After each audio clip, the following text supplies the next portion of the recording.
Hey everyone, Jason from Alvaton Audio back again. What we have here on the bench should be pretty familiar to you. It's just a standard pedal board patch cable with right angle pancake plugs. And we all know these plugs, we love them. The right angle pancake plugs just make it easy for us to get our pedals close to one another. They don't take up a lot of space. They just happen to be really, really handy on a pedal board or lots of other places in a guitar player's rig. However, they're not always the best plug choice. And I'm going to show you one example where you may want to look at something else.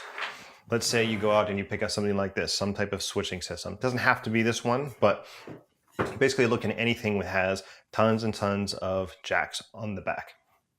Now, even though pancake plugs, they tend to be very small, and these SP400s are very, very small indeed. And when I say small, I mean they're not very wide. Even as narrow as these are, you notice that the jack density or the jack spacing, how far apart these individual jacks are, they're so close that you can't even get two of these in side by side. Another thing about these is because this row of jacks tends to be very close to the bottom of the pedal, and these would have to be pointed downward because you'd have a bunch of them side by side, you notice that the body of the jack is actually extending down past the bottom edge of the switcher, which means it's not going to sit flat. You could raise it up or something like that, but that's kind of a pain. Now, another thing, not on this particular switcher, but this is a 5-channel. If you had a larger one, like 8 or 10-channel switcher, you're going to have probably 2 rows of jacks, one on top of another, and you can't have a body of a plug coming down and covering up the whole of another jack.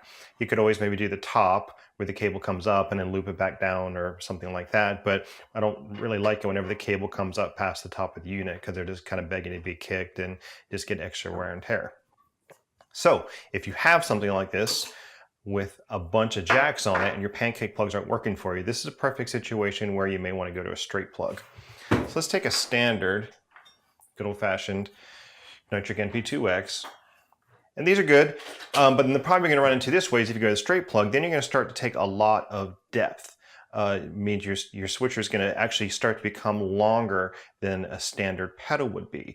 So if you get into a situation where you're definitely going to be having 2 or even 3 rows of pedals, I find that on most pedal boards, even though they're set up for 2 or 3 rows of pedals, if you get these long 1/4-inch jacks, you're not going to have enough depth because these simply just take up too much room behind your switcher. And then of course you're always going to have a little bit of room for the cable to exit, even if it comes straight down and everything is pretty close.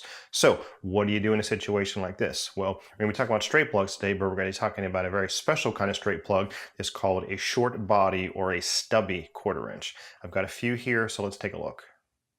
So I've got a bunch of plugs here. Starting on the left, just for comparison, this is a standard Neutrik NP2X, which you're probably all familiar with this one, and I'm just doing this for size comparison. This is a standard G&H 1/4-inch plug, and this is a Rean NYS201, which as far as 1/4-inch plugs go, it's pretty short as far as the barrel. But if you want to get even smaller than that, this is where the stubby or the short barrel plugs start to come in. One of the ones that's been around for the longest and is pretty popular right here is on the left is the Switchcraft 380. If you look at it, usually comes in 3 pieces. You get the barrel, of course you get the plug, 2 solder points on there, and no strain relief on this, and this is the insulator that goes inside the barrel when you assemble. Now, I personally, if I'm just going to put these in the back of like a switcher like we looked at earlier, the lack of a strain relief doesn't really bother me because once it's kind of strapped down inside of a pedal board, chance of it getting caught or something, you're getting yanked it is pretty low. So I typically don't sweat the lack of a strain relief on this plug. However, if you do want strain relief, the next one up is the G&H plug.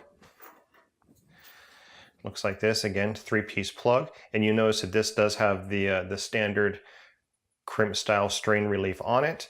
And again, it comes with the insulator that just slides inside the barrel when you do your assembly.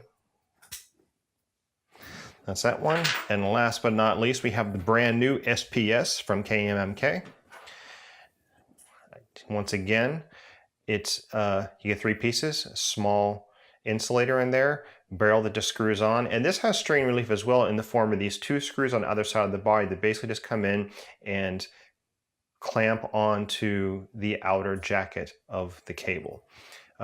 Longer solder terminal for the shield and a short one there for the tip. And you can tell the difference if you just between even just a standard plug and the shortest of the stubbies. It's literally about half the length. This is almost 4 inches and it's just about 2. And again, the plug part here, it's going to be the same length for all of them. That has to be standard. If you just look at the difference in the barrel length, it's pretty dramatic. So, and to really illustrate the point here, if I plug them all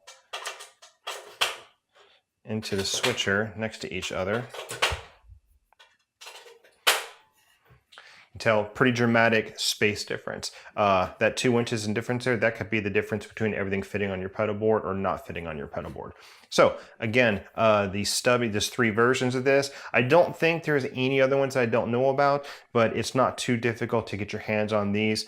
They're not too expensive, but usually they range between about $2.15 and $4 depending on where you get them. And you're generally only going to need, I don't know, I guess it depends on how big your switching system is. But again, if you just invest in a switching system and you're looking to get some new cabling done, definitely check out the Stubby 1/4 inches. Of course, I'll have all the links in the description. They can save you a lot of room on your pedal board. Hope this was helpful. If you did find it helpful, please feel free to leave me a like and a subscribe, and I will see you next time.